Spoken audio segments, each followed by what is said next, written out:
நிலவை பார்க்கும் பொழுதெல்லாம் நீதானடி நினைவில் வருகிறாய்.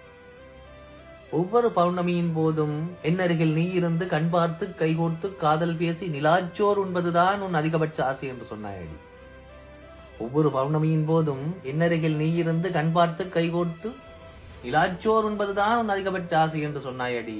இன்று நான் இருக்கிறேன், நிலா இருக்கிறது, நீ எங்கே, உன் ஆசை எங்கே? புதிதாய் ஒருவனை காதலிப்பதாய் காதருகில் செய்தி கேட்டேன். நல்லா இரு, அவனுக்காவது உண்மையாயிரு. ஏனென்றால் அவனும் ஆண்தானே, அவனும் ஆண்தானே. பெண்கள் எல்லோரும் ஏமாற்றுவதில்லை, உண்மைதான். பெண்கள் எல்லோரும் ஏமாற்றுவதில்லை, உண்மைதான். ஆனால் காதலில் ஏமாற்றுவது எல்லாமே பெண்கள் தான். அன்புள்ள ஆண்களே, யோசித்து நேசியுங்கள், யோசித்து நேசியுங்கள். இல்லை, நேசித்ததற்காக யோசிப்பீர்கள். சிந்தித்து செயலாற்றுங்கள். மீண்டும் சந்திப்போம். நான் உங்கள் அன்புடன்.